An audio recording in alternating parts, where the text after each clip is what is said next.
I woke up to sunlight stabbing through hotel curtains and a headache that felt like my skull was splitting open. My mouth tasted like regret mixed with tequila, and something else I didn't want to remember. But I did remember. God, I remembered everything. The club. The music pounding so loud I felt it in my chest. Jessica ordering shot after shot, laughing as she pushed them toward me. "It's your last night of freedom," she'd shouted over the bass, and him. The bartender with dark eyes and that easy smile. The way he leaned close when he handed me drinks. "Your fiancé's a lucky guy," he'd said, and I'd laughed, drunk and stupid and flattered. I remembered his lips on mine in the alley behind the club. I remembered getting into his car. I remembered his apartment, his hands, the way I didn't stop any of it. "Oh God," I whispered, sitting up too fast. The room spun. I was still wearing last night's dress, wrinkled and stained with something I couldn't identify. My engagement ring caught the light, mocking me. My phone sat on the nightstand like a bomb. 7 missed calls, all from David.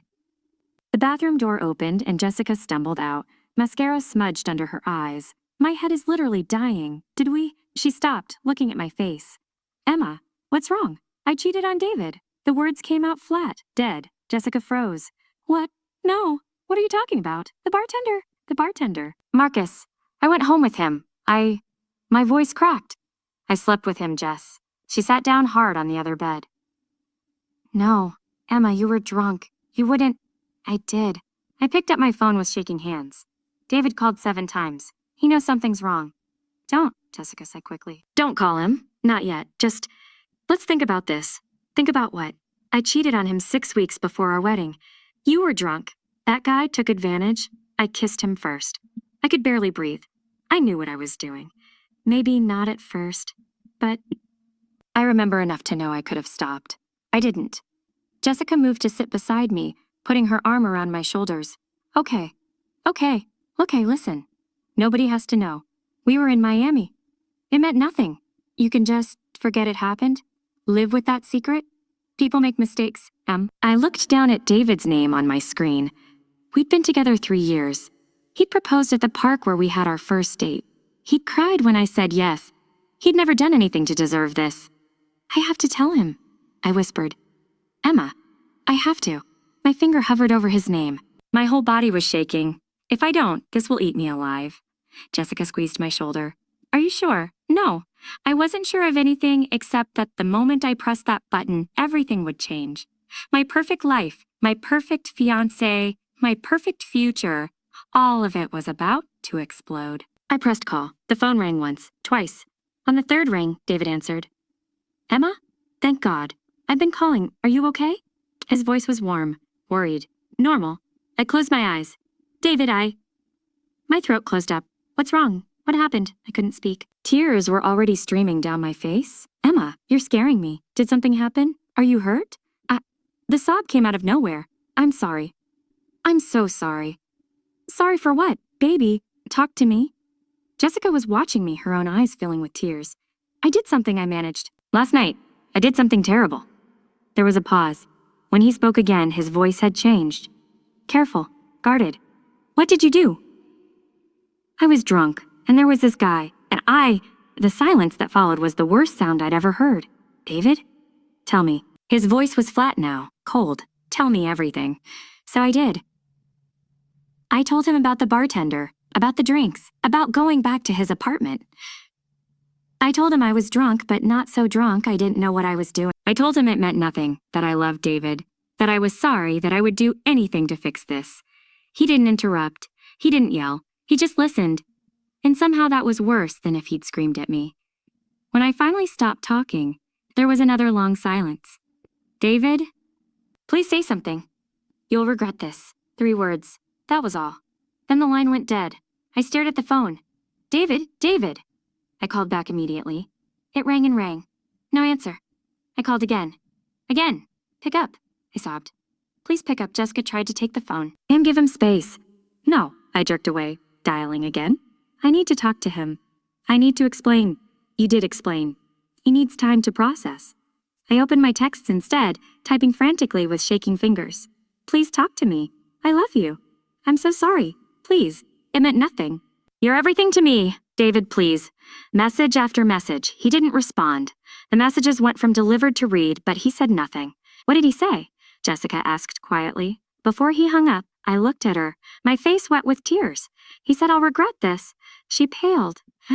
What does that mean? I don't know. But something in his voice had terrified me. That coldness, that certainty. The flight back to Seattle felt like walking to my own execution. I texted David the entire time. No response. When we landed, I went straight to our apartment, hands shaking as I unlocked the door. David. The silence was deafening. I walked through our home and saw immediately what was missing. His clothes, his laptop, his toiletries. On the kitchen counter, a single piece of paper. Stay here. I need time, that was all. No signature, no love, nothing. I sank to the floor, the note clutched in my hand, and called my mom. Emma, how is Miami? I couldn't stop crying. Mom, I did something terrible. Oh, Emma, she said finally, her voice heavy with disappointment. How could you? I don't know. What do I do? You face the consequences, she said quietly. Whatever David decides, you accept it. This is your mistake, honey. You have to own it. After we hung up, I lay on our kitchen floor, surrounded by wedding planning binders and save the date cards, and realized my mother was right. I destroyed everything, and there was no taking it back.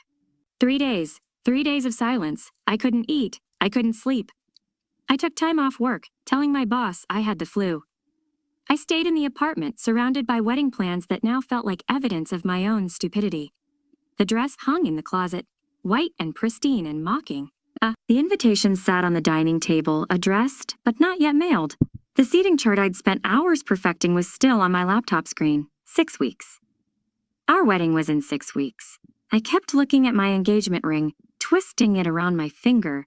Did I deserve to wear it? Should I take it off? Jessica came by every day with food I didn't eat, sitting with me while I stared at my phone. You need to eat something, she said on day 3, pushing a container toward me. I'm not hungry. How can I be hungry when I destroyed my entire life? My phone buzzed. I grabbed it so fast I nearly dropped it, but it wasn't David. It was Sarah, one of my bridesmaids. Hey, 6 weeks out. Should we do a final dress fitting this weekend? I stared at the message. What was I supposed to say? That there might not be a wedding? That I'd ruined everything? Another buzz. Another bridesmaid asking about shoes. Then another asking about the bachelorette party, wanting to see photos. I can't do this, I whispered. Jessica took my phone gently. Let me handle the bridesmaids. You need to focus on David. My sister Riley showed up that afternoon, letting herself in with her spare key. She took one look at me and her face hardened. Jesus, Emma, you look awful. Thanks, I muttered. Mom told me what you did. She sat down across from me, arms crossed. I don't even know what to say to you. Then don't say anything. David's not answering anyone's calls, she continued. Not even his brother. He's completely disappeared. I know. This isn't like him. When you guys had that fight last year, he called me. When his dad got sick, he called Mom. But now, nothing. He's processing, I said, repeating what Jessica had told me. Riley's eyes narrowed. He's planning something. What? No. He's just Emma. David doesn't do anything without thinking it through. You know that. He plans everything. I shook my head. He's hurt. He's angry. He needs space. That's all. But Riley's words stayed with me after she left. David did plan everything. Our proposal had been choreographed down to the minute. Our wedding timeline was color-coded. He had a 5-year career plan, a 10-year financial plan. So what was he planning now? That night, I sent him one final text. I'd sent dozens over the past 3 days, but this one felt different. Final. I understand if you can't forgive me. I can't forgive myself, but please, just talk to me. I love you. I hit send and watched the screen. Delivered. Then read. An hour passed. Then 2. I was getting ready for bed when my phone finally buzzed. David. My heart stopped. I opened the message with shaking hands. Check your email. That was all. I stared at those 3 words, trying to understand. My email? I grabbed my laptop, hands trembling so badly I could barely type. My inbox loaded. The most recent email was from David, sent 20 minutes ago. But it wasn't just to me. The recipient list went on and on and on. Friends, family, co-workers, wedding guests, over 200 people. The subject line made my blood run cold. The truth about Emma Clark. No, I whispered. No, no, no. I clicked it open, and my world. My hand shook so hard I could barely hold the laptop. David had written everything. Every detail of what I'd told him. He'd included timestamps, like a police report. He'd attached screenshots of my tearful texts from the morning after. I'm sorry I was drunk, it meant nothing, making me look pathetic and desperate. He'd framed it like a public service announcement. I thought we were building a life together. I thought she was faithful. I was wrong. The email ended with, "The wedding is canceled. I wanted everyone to know why, since Emma seems good at keeping secrets." I scrolled through the recipient list. My boss, Robert. His parents. My parents. Jessica. All 7 bridesmaids. My coworkers. His coworkers. Our entire friend group. Even my grandmother. Oh my God. I'd breathe. Oh my God. My phone started buzzing. Once. Twice. Then constantly like a swarm of insects. Text messages flooded in. How could you do this to him? You're disgusting. I can't believe I thought we were friends. My work email dinged. Then again.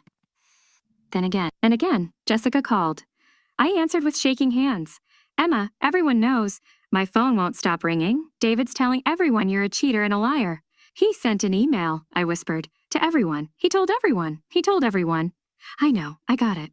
Emma, Jessica's voice cracked. This is cruel. This is so fucking cruel. I tried calling David. Blocked. I tried texting. The messages turned green. I looked up his brother James's number. James, who'd always been kind to me, who joked about being the best uncle to our future kids. He answered on the first ring. James, please, I need to talk to David. Don't call this number again. His voice was ice. You destroyed my brother. Stay away from our family. The line went dead. My phone wouldn't stop. My coworker, Michelle, is it true? Everyone at the office is talking about it. Someone from college I hadn't spoken to in 5 years. I always knew you were trash. A bridesmaid I'd known since high school. I'm returning the dress. Don't contact me again. Yeah, I dropped the phone like it had burned me. What do I do? I asked the empty apartment. What do I do? I couldn't go to David's place. I didn't even know where he was staying. I couldn't call him. I couldn't explain or defend myself. He turned my confession into a weapon and fired it at everyone I knew. I crawled into bed, fully clothed, and pulled the covers over my head. My phone continued buzzing on the nightstand. Buzz. Buzz. Each one another person learning what I'd done. Another person judging me. Another person choosing David's side. I stayed there for 2 days. On the morning of day 2, my mom called. I almost didn't answer, but I knew she wouldn't stop trying. Mom, how could he do this? Her voice was thick with tears. Emma, what you did was wrong. You know that, but this is cruel. This is punishment. I deserve it, I whispered. No, you made a mistake. You confessed immediately. You took responsibility, but he's trying to destroy you. My father's voice came from the background. Let me talk to her. Dad? My voice broke. My father never called, never got involved in drama. Emma, I'm disappointed in you. What you did was wrong. I know. Let me finish. What you did was wrong, but what he's doing is worse. He's enjoying this. That's not a man processing pain. That's a man seeking revenge. After they hung up, I looked around the darkened bedroom. My phone screen glowed with 47 unread messages. Riley knocked on the bedroom door. I hadn't even heard her come in. Em, I'm coming in. She opened the door and light from the hallway spilled in. She looked at me, unwashed, still in the same clothes, surrounded by darkness, and her face softened. You need to shower and eat, and then you need to respond. Respond? To what? How do you defend cheating? You don't defend it, but you also don't let him turn you into a villain while he plays the hero. She sat on the edge of the bed. People are talking. Some are on his side. But some are starting to ask why he needed to tell everyone. Why he couldn't handle this privately. It doesn't matter. I destroyed us. This is my fault. You made a mistake. One mistake. He made a choice. There's a difference. She pulled the curtains open. Sunlight flooded in and I winced. Shower, she commanded. Now, I'll make you food. And then we're figuring out how you're going to survive this. I looked at my sister, at her determined expression, and realized something. I could either let David's email define me, or I could fight to define myself. I didn't know which I had the strength for yet, but I got in the shower anyway. Returning to work was torture. I walked into the office Monday morning and conversation stopped. Eyes followed me to my desk. I heard whispers I wasn't meant to hear. That's her. Can you imagine? I heard David found out the day after. I sat down and opened my computer with shaking hands. 17 emails waited, but only 3 were work-related. The rest were from colleagues offering fake sympathy or thinly veiled judgment. At 10 a.m., Robert called me into his office. "Emma, sit down. Sit down." He wouldn't meet my eyes. "I want you to know that your personal life is your business." Okay, but the situation has created some tension in the workplace. People are uncomfortable. I stared at him. Uncomfortable. Several employees have expressed concern about the drama affecting team morale. Michelle mentioned that her husband is friends with David, and she's finding it difficult to work alongside you. So you're firing me? No, I'm suggesting a temporary leave of absence. Paid. Just until things settle down. Translation. Get out until people stop gossiping. How long? 2 weeks, maybe 3. We'll reassess. I left his office feeling numb. Michelle watched me pack my desk from across the room, her face carefully blank. That afternoon, I met Jessica for coffee. She looked exhausted. "People are asking me why I let you get so drunk," she said quietly. "Why I didn't stop you, like I'm responsible for your choices. I'm sorry, I'm not saying that to make you feel bad. I'm saying David is spinning this so everyone's a villain except him." My phone buzzed. A text from Sarah, the bridesmaid. "Can we meet?" 20 minutes later, she walked into the coffee shop carrying a garment bag. She dropped it on the table between us. "Your bridesmaid dress?" I said stupidly. "I can't be associated with this." Her voice was cold. "My husband thinks what you did is disgusting. If I'm in your wedding," she stopped. "If I supported you, it reflects badly on me. There is no wedding, Sarah. Good." She turned to leave, then looked back. "We were friends for 10 years, Emma, but I have a reputation to protect." I watched her walk out, aware that other customers had heard every word. My face burned. That night, I had my first therapy session. Dr. Patel's office was small and comfortable, with soft lighting and cream-colored walls. "Tell me what brought you here," she said gently. I told her everything. The cheating, the confession, David's email, the public humiliation. When I finished, she leaned forward. "What you did was wrong, you know that. But Emma, what he's doing isn't about healing. It's about punishment. It's about control. I deserve to be punished. Do you deserve to have your worst moment broadcast to hundreds of people? Do you deserve to lose your job, your friends, your dignity? For one drunken mistake?" I didn't answer. "He's turned your mistake into a weapon. That's not about justice. That's about power." Her words followed me home. That evening, Kevin called. Kevin had been David's friend first, then became our friend. "Em, can we talk?" "If you're calling to tell me what a terrible person I am, I already know. I'm calling because David's scaring me." I sat up straight. "What? He's been going out every night, drinking, celebrating his freedom. He's telling anyone who'll listen about what you did. It's like he's enjoying this. He's hurt, Kevin. He's obsessed. He brings you up constantly, shows people that email like it's a trophy. Emma, he's not healing. He's feeding off." After Kevin hung up, I looked around my apartment. Wedding magazines still covered the coffee table. Our engagement photos hung on the walls. I'd lost David. Lost my job, temporarily at least. Lost friends. Lost my reputation. But I was starting to realize I might have lost something more. I'd lost myself in this relationship, and I'd never even noticed. My dad called as I was getting ready for bed. "Emma, I've been thinking." "Dad, I'm disappointed in you. What you did was wrong. You know that." "I know. But I'm disgusted by him. A real man doesn't try to destroy the woman he claimed to love. A real man handles his pain privately." He paused. "Your mother and I lost money on those deposits. But you know what? I'd rather lose money than watch you marry someone who could do this to you." After he hung up, I sat on my bed and cried. Not for David. Not for the wedding. For the version of myself who'd been so drunk and reckless and stupid that she'd destroyed her own life. But also for the version of myself who'd spent 3 years with a man who could do this without hesitation. Both versions were gone now. I didn't know who was left. I found out about David's social media post from Riley. "Don't look at it," she warned. "Just don't." Of course I looked. The post was carefully crafted.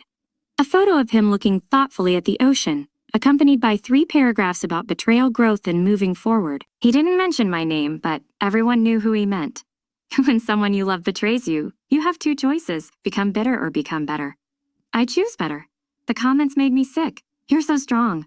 She didn't deserve you. What a horrible woman. You'll find someone worthy of you. The post had been shared 847 times in our city.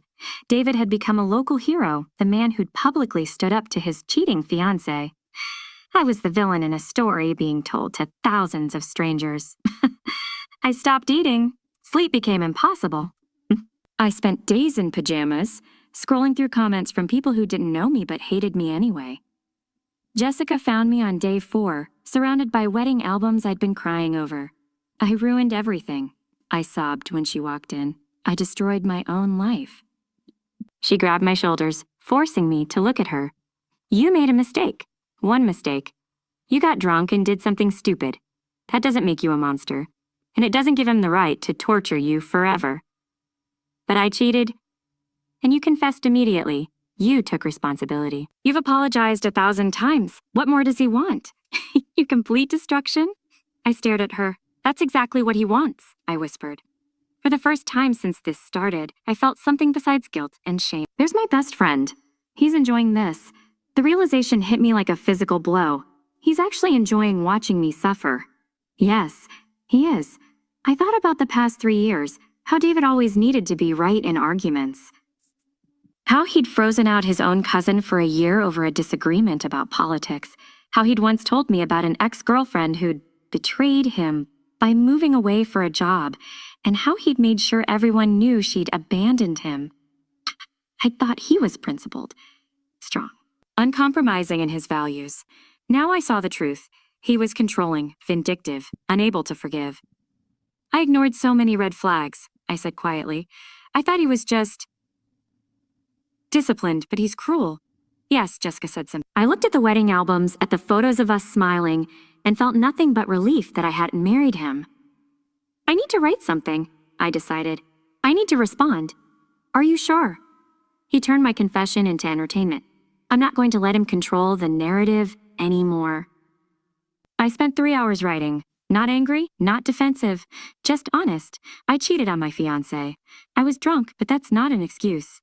I hurt someone I loved, and I'll carry that guilt. I confessed immediately because living with that secret would have destroyed me. But I won't carry the shame of someone who turned my worst moment into public entertainment. I made a mistake. A terrible, selfish mistake. But weaponizing that mistake, broadcasting it to hundreds of people, making my pain into his triumph, that was his choice. I was wrong, so was he. I'm moving forward. I hit post before I could second-guess myself. The response was immediate. Not viral like David's post, but enough. Riley commented, "Proud of you. My dad, that's my daughter." Jessica, about damn time. Some of David's friends messaged privately. "I'm sorry, he went too far." Kevin, "You're braver than most people." My mom called, crying, "That was honest and strong and exactly what you needed to say." For the first time in weeks, I felt like I could breathe. I looked at my engagement ring, still on my finger, and slowly slid it off. The indent on my skin was pale and obvious. But it would fade. Everything fades eventually. Something changed after my post, not dramatically, not overnight, but slowly, carefully. People started questioning the narrative David had built. A few of his friends messaged me privately. Marcus, David's college roommate, not the bartender. Sent. I told David he took it too far. He just laughed and said, "You deserved worse." That message told me everything. David wasn't hurt anymore. He was vengeful, and he was enjoying it. I went back to work part-time. Walking into the office still felt like walking through fire, but held my head up. Michelle avoided eye contact. Robert gave me easy projects, but I showed up. I also started calling old friends, people I'd drifted away from during my relationship with David. "Emma? Oh my God, I haven't heard from you in forever." My college roommate said when I called, "I know. I'm sorry. I kind of disappeared into my relationship." We made plans for dinner. Then I called another friend, and another. I hadn't realized how small my world had become, how David had slowly, subtly isolated me from people who didn't fit into his carefully planned life. "Book club is boring," he'd said when I mentioned wanting to join one. "Girls' trips are expensive," he'd pointed out when friends invited me to Charleston. My work events are important networking for our future. He'd reminded me when I wanted to skip one. I'd stopped doing things I loved because David had made me feel guilty for wanting them. I'd been so stupid. I told Jessica over wine, "You've been in love." That's different. I joined a support group for people dealing with public shaming. The first meeting terrified me, but walking into that church basement and seeing other people who understood, who'd been fired, divorced, humiliated online, was the first time I felt less alone. I started running again. Something I'd loved before David complained about me waking up too early on weekends. I journaled every morning, writing out the anger and guilt and confusion until I could see patterns in my own behavior. I was rebuilding myself, piece by piece. Meanwhile, Kevin kept me updated on David. He got into a fight at a bar last weekend, Kevin reported over coffee. Someone made a joke about his ex. Not even about you, just about exes in general, and he swung at the guy. Is he okay? He's drinking too much, going out every night. He's got a new story about you every time I see him. It's like Kevin hesitated. It's like he can't move on. He's stuck. I realized I made a mistake and confessed it immediately. He's turned my confession into his entire identity. Exactly. Then Kevin mentioned something that made my stomach drop. He's seeing someone new. Met her at the gym. Brittany. She's 23. I felt a twist of pain, sharp and unexpected. Then relief. Good. Maybe he'll finally leave me alone. But part of me wondered, how long before he turns on her too? I didn't have to wonder long. 3 months after our canceled wedding, my life looked different. I'd been promoted at work after leading a successful client campaign. Robert had pulled me aside. "You've shown real strength, Emma. The team respects that." I'd moved into a smaller apartment across town. It was mine, just mine, and I decorated it with bright colors and plants, and none of David's minimalist aesthetic. I'd even started dating casually. Nothing serious, just coffee dates and movies, and remembering what it felt like to have someone listen when I talked. Then Jessica texted, "Don't freak out, but David's here. At the restaurant, with his girlfriend. I looked up from my pasta. Sure enough, across the dining room, David sat with a young blonde woman. Do you want to leave?" Jessica asked. I thought about it. Months ago, I would have run. But now, no, I have every right to be here. I watched them, curious despite myself. David was doing that thing he always did, correcting her. I saw him reach over and adjust her napkin, saw him check her phone when it buzzed, saw her smile falter when he dismissed something she said. I recognized every gesture. I'd experienced every one of them. He's the same with her, I murmured. Jessica glanced over. She looks miserable. She doesn't know it yet, but she will. We finished our meal and left. David never even looked up. A week later, I got a message on social media from someone I didn't know, Brittany. "Can we talk?" We met at a coffee shop the next day. She was pretty and young and nervous. "I'm sorry to bother you," she started, "but I looked you up after David mentioned you for the 100th time, and I need to know the truth." "About what?" "He talks about you every day." She twisted her cup. It sounds like someone who's obsessed. I chose my words carefully. "What do you want to know?" "Everything. The truth. Not his version." So I told her. About the cheating. I didn't hide my mistake. About the confession. About the email. About the public humiliation. About the red flags I'd ignored. "I'm not saying I was right," I finished. "I did something terrible. But his reaction showed me who he really is. Someone who needs control and power more than love." Brittany was quiet for a long moment. "He's been checking my phone. Accusing me, flirting with guys at the gym. Demanding I prove I'm loyal." She laughed bitterly. "He made me tell him everywhere I go, who I'm with, when I'll be home." "That's who he is," I said gently. "And it doesn't get better, it gets worse." I thought I was being paranoid.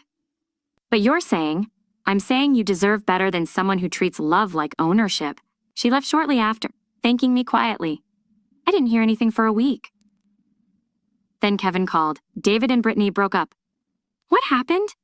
"Apparently she told him she talked to you." He lost it, started yelling about how everyone betrays him. She walked out. "Is he okay?" Kevin laughed without humor. "Do you care? Did I? I thought about it.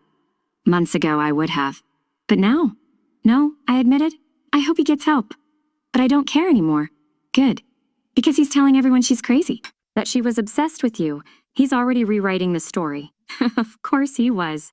That's what David did. He rewrote every story until he was the hero. But this time, I wasn't part of his narrative. I was writing my own. The pounding on my apartment door came at 11 p.m. on a Thursday. I looked through the peephole and my heart stopped. David. Swaying slightly. His eyes red and wild. I almost didn't open the door.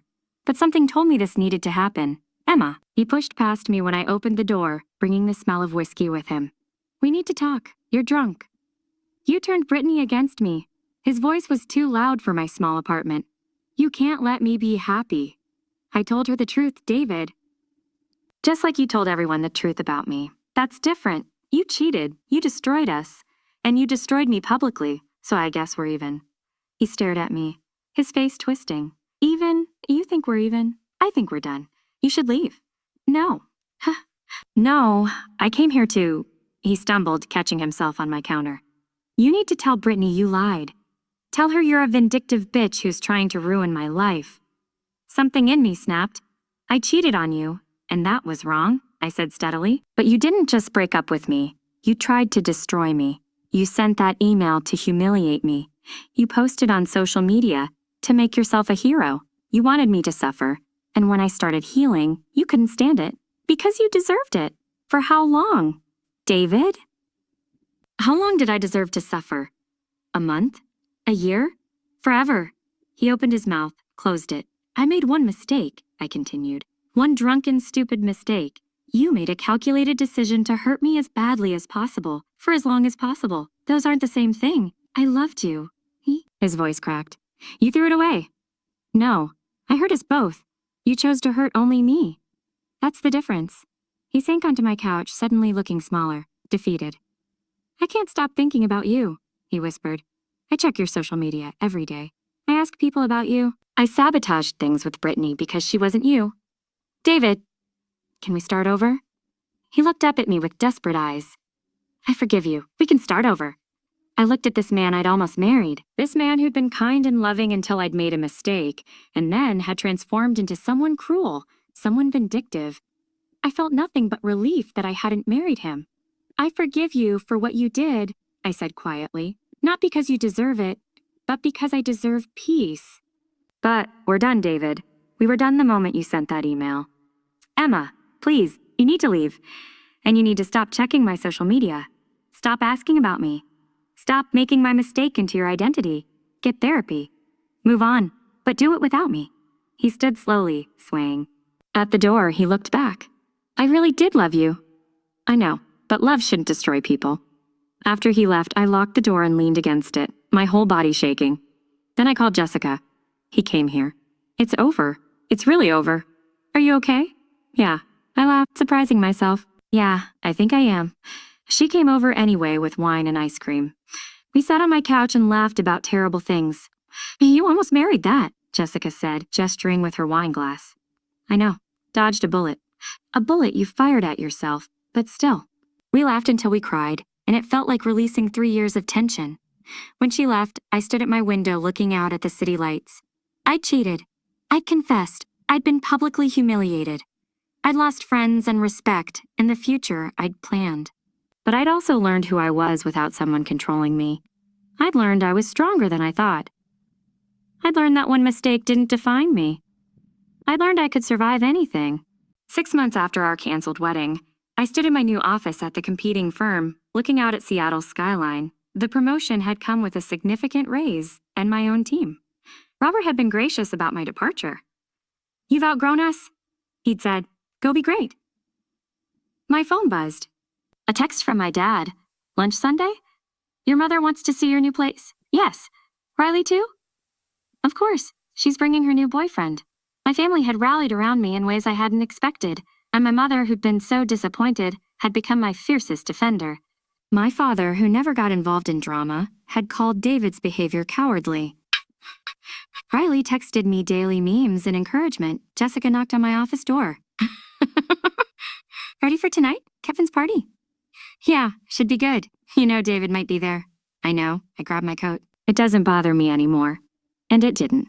When I arrived at Kevin's house that evening and saw David in the corner, looking thin and tired, I felt only a distant sympathy. We made eye contact. He nodded. I nodded back. That was all. Kevin found me later. He's been in therapy, but he's isolated himself from most of us. I hope he gets better. Do you mean that? Yeah, I mean it. He needs help, but that's not my responsibility anymore. I left the party early to meet Alex for dinner. Alex, who I'd been seeing for 2 months. Alex, who knew my entire story and had said simply, "Everyone has a past. What matters is who you are now." "How was the party?" he asked as we sat down. "Fine, David was there." And nothing. "It's done." He smiled. "Good. So tell me about your first week at the new job." We talked for hours about work and books and his upcoming gallery showing. He was an architect. Ironically, but nothing like David. He listened when I talked. He asked about my opinions. He never once checked my phone or questioned where I'd been.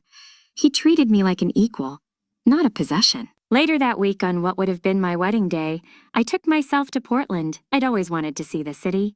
David had said it was overrated. I walked through Powell's books for 3 hours. I ate at food carts. I sat in a coffee shop watching rain streak the windows, and I felt genuinely, completely happy. My phone had plenty of messages. Jessica checking in, Riley sending photos of her boyfriend, my mom reminding me I was strong, but nothing from David. He'd finally stopped checking my social media. Kevin had confirmed it. We were both moving on. Finally, I looked at my reflection in the coffee shop window. 6 months ago, I'd seen a cheater, a villain, someone unforgivable, and now I saw someone who'd made a terrible mistake and survived the consequences. Someone who'd been publicly humiliated and rebuilt anyway. Someone who'd learned that one drunken night didn't define her entire existence. I saw someone imperfect and flawed, but also resilient and brave.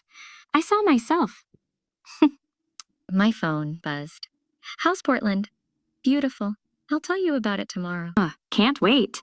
I finished my coffee and stepped out into the rain, tilting my face up to feel it on my skin.